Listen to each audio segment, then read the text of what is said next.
यदि हिंदू भी बुद्ध को पूज रहे हैं या मान रहे हैं बोध गया में, तो आपको दिक्कत क्या है इस बात से? हमें दिक्कत नहीं है, माने, हमें तो अच्छा लगेगा, उनके विचारों को माने, पंचशील को माने, हिंसा ना करना, नशीली चीज का सेवन नहीं करना। काम तो कर रहे हैं बोध गया में वो यही तो है कि वहाँ पिंडदान भी करते हैं। जब आत्मा नहीं है तो उस जगह पहले तो बाहर होता था, अब तो डायरेक्ट उसी मेन टेम्पल में होता। जहाँ बुद्ध की प्रतिमा है वहाँ पे मूर्तियाँ हैं, उसमें कपड़े ढक दिए। मतलब हिंदूकरण कर दिया गया है बोध गया का। पांडव की मूर्ति बताई गई, पांडव का मंदिर लोगों को गुमराह किया जाता है, ये है। तो वहाँ आकर वो हिंदूकरण करने की पूरी प्लानिंग है।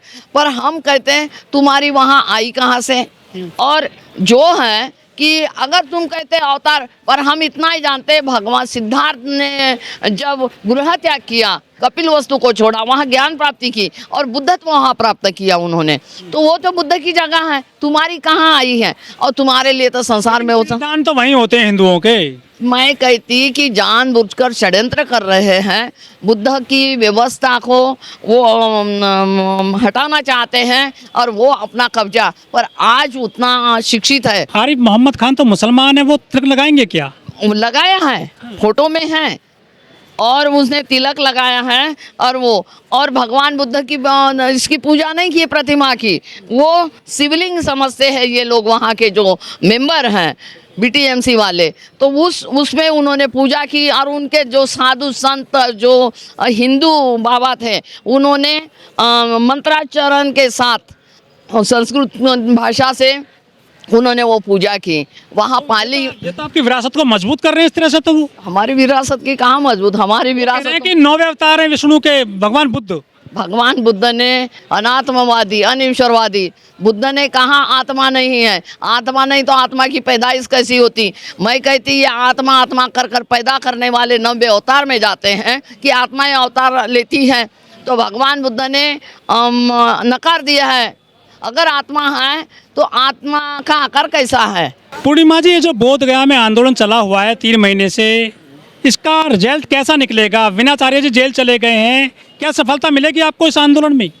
देखिए, 3 महीने से चल रहा है, अभी 3 महीने से भी ज़्यादा समय हो गया है, और विनय आचार्य जेल में गया है। सबको उसके बारे में बहुत मन दुखी हो गया है सबका, क्योंकि एक अच्छा हमारा वर्कर था, धम्म का एक सेनानी बनकर काम करता था। गंभीर धारा लगी है उन पर। गंभीर धारा, ये अपने लगाने वाले भी हमारे अपने ही थे। साजिश के तहत वो जेल में गया है। क्या क्या अपराध किया है विनाचार्य जी ने? कोई अपराध नहीं किया है। अपराध होता है जो व्यक्ति, जो राज्यपाल आता है, गवर्नमेंट भेजती है, इंडियन गवर्नमेंट उसको वहाँ पे, और वहाँ जाकर वो उसको बुलाया जाता है वहाँ पे, और वो चलो बुलाया, अतिथि है, बुलाना कोई बुरी बात नहीं, हमारा हम भी एक दूसरे को सम्मान देना चाहिए। पर उसने आकर वो काम किया, वो इस्लाम समुदाय से संबंध रखता है राज्यपाल खान। हाँ, मोहम्मद आरिफ खान। तो वो इस्लाम नाम से ही पता चलता कि इस्लामी है। तो उन्होंने क्या किया, वहाँ पे मंच लगा बाहर के साइड में उनका, बाहर के साइड में मंच लगा, बैक साइड में जहाँ बोधि वृक्ष का जो वृक्ष है उसके पीछे साइड में सब भिक्षु थे वहाँ पे, और सब बिठा दिया वहाँ पे कि भाई ये राज्यपाल आ रहे हैं, ये आ रहे हैं। 9 बजे से वहाँ उनको एकत्रित किया गया, और मुझे भी कहा, मैंने कहा भाई नहीं, मुझे तो अपने धरना स्थल पर जाना है और मुझे वहाँ नहीं जाना है, क्योंकि उनको खाली 100 रुपये भिक्षुओं को दान दिया गया और उनको सब साइड में रखा। इधर क्या किया, मेन टेम्पल में गए, जो मुख्य बाबा भगवान बुद्ध की जो प्रतिमा लगी हुई है और जिसमें सभी लोगों की आस्था जुड़ी हुई है, और जो महान सम्राट अशोक ने वो बुद्ध विहार का निर्माण किया, तो उसके अंदर वहाँ जाकर उन्होंने वहाँ राज्यपाल ने वहाँ पूजा की, और वहाँ एक गोल सा है, शिवलिंग बना दिया। शिवलिंग नहीं है वहाँ, पहले एक स्तूप था छोटा आसन जैसा, उसमें बुद्धा की मूर्ति थी बोलते पहले, वो हट गई, किसी कारण हट गई होगी, तो वहाँ फूल है। इन्होंने क्या, पहले तो वो धार भी नहीं थी गोल गोल सी, वो कुरेदता रहता था, जब भी हम जाते वो पत्थर अभी तक घिसा नहीं, साइड से थोड़ा हिस्सा घिस गया है उसका, तो उस जगह ले जाकर फूल उल डाले। भगवान बुद्ध की जहाँ प्रतिमा थी, हाँ बड़ी, तो वो प्रतिमा थी, तो उन्होंने उस पर कपड़ा डाला, या सब लोग उसके अंगरक्षक जो थे सिपाही वो उधर खड़े रहे और सामने इधर बैठकर वो ऐसा दीपक वो वहाँ का जो पंडित है, मेंबर है, वो उसको कहता ऐसी ऐसी पूजा करो, वैसा ही वो अपना दीपक हाथ में लेकर घुमा रहा है और उसने तिलक भी लगाया है। पहले खाली संस्कृत ब्राह्मण पढ़ता था, उसके अलावा कुछ नहीं, महिलाओं को भी नहीं पढ़ने का अधिकार था। आज जब अंग्रेज आए, अंग्रेज ने सबको पढ़ने का अधिकार दिया। डॉक्टर बाबा साहब आम्बेडकर भी इतने पढ़कर उन्होंने देश का संविधान लिखा, मनु का विधान खत्म कर दिया। तो हम आत्मा अन्वेषणवादी हैं, हम ना आत्मा को मानते नौवे अवतार को और ना उन 75 साल से कहाँ बैठे हुए थे आप, जो अब आप आंदोलन करने आ गए हैं एकदम से 2-3 महीने से? आपको लगता 75 साल से? हाजी 125 साल से अधिक है। ये आपको पता नहीं है मीडिया वालों को। उस टाइम ना तो सोशल मीडिया था, ना हमारे पास मोबाइल थे और ना अभी ऐसी कोई सुविधा थी। आज आप लोगों के माध्यम से और वो सोशल हमारे मोबाइल से आज 1 मिनट में देश विदेश में खबर गई है।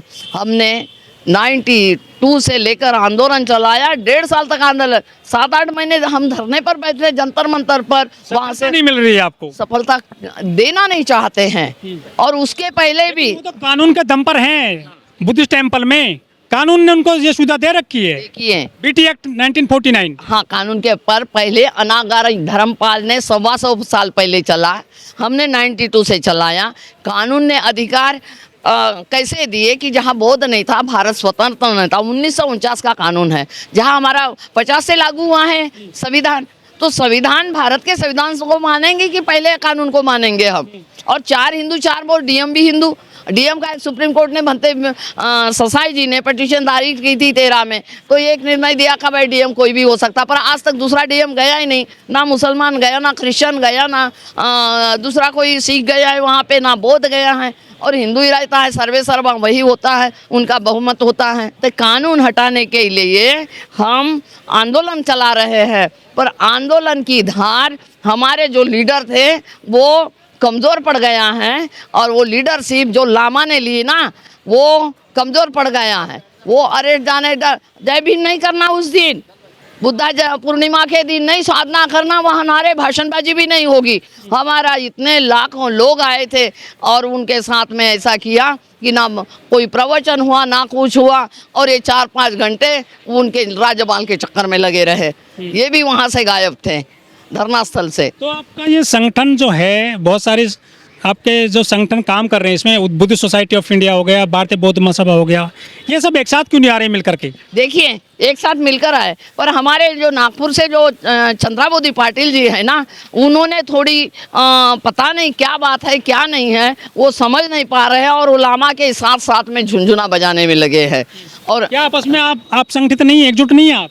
हम सब एक संगठित है, पर जहाँ तक व्यवस्था में जब ये आता है ना मतभेद, तो वो मतभेद दूर करने के लिए लोग अलग अलग होते। हिंदू को लालच ये है कि अगर हम जाएंगे तो हमारे, क्योंकि उनका कोई अवतार ये नहीं, मान्यता नहीं, बुद्ध को ही वो विष्णु मान रहे हैं और बुद्ध से बड़ा उनके पास कोई हथियार नहीं है।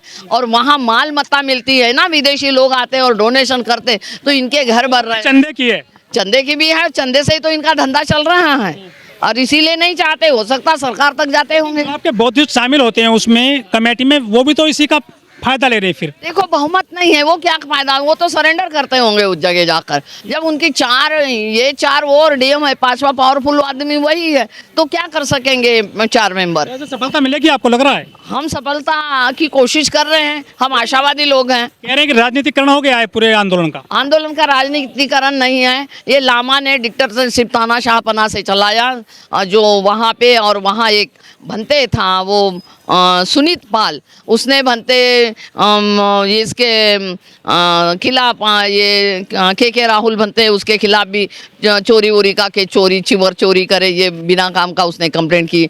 दूसरी अपने तो भंते एकजुट नहीं है आपस में। हाँ, और उसके जो राहुल के ये राहुल ने अपना वो विनय आचार्य के खिलाफ भी ये किया। तो ये लामा के डायरेक्शन में हुआ है, भंते एकजुट थे, पर लामा के डायरेक्शन में हुआ कि भिक्षु का नेतृत्व हो तो बहुरूप बनाकर ये चद्दर डालता है, लोगों को दिखाता मैं भिक्षु हूँ और लामा नाम है, तो लोग कहता भाई बौद्ध भिक्षु को लामा कहते हैं उनके भाषा में।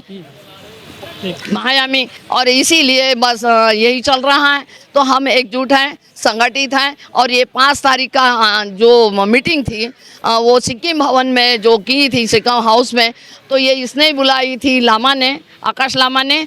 दूसरी बात वो और ये आज का भी ये मीटिंग की बात है, और कल 6, 7, 8 तक ये 3 दिन का यहाँ किसी जगह मीटिंग लेंगे, ये हुआ। और 5 तारीख का प्रदर्शन की बात लामा ने कहा था। हमने कहा भाई वर्किंग डे मत रखो, हाँ छुट्टी के दिन में ठीक हो, नहीं वर्किंग डे क्या होता है, हाँ। उन्होंने 5 तारीख के लोग हमारे फिर भी इकट्ठा हुए, और उसने राजेंद्र पाल गौतम जी इतने लोग आएगा, पैसे वैसे भाई कितना कितना, बोलते नहीं पैसे की ज़रूरत नहीं, हम करेंगे। और उसने वक्त पे धोखा दिया, और वो आया ही नहीं। मीटिंग उन्होंने की और बाद में वो खुद ही नहीं आए, फिर भी हमारी ये मीटिंग हुई। उनकी तय थी कि ये मीटिंग में हम एक कमेटी तैयार करेंगे, एक अच्छा संघ बनाए, उनके नेतृत्व हम चलाएंगे, ये बात हुई थी।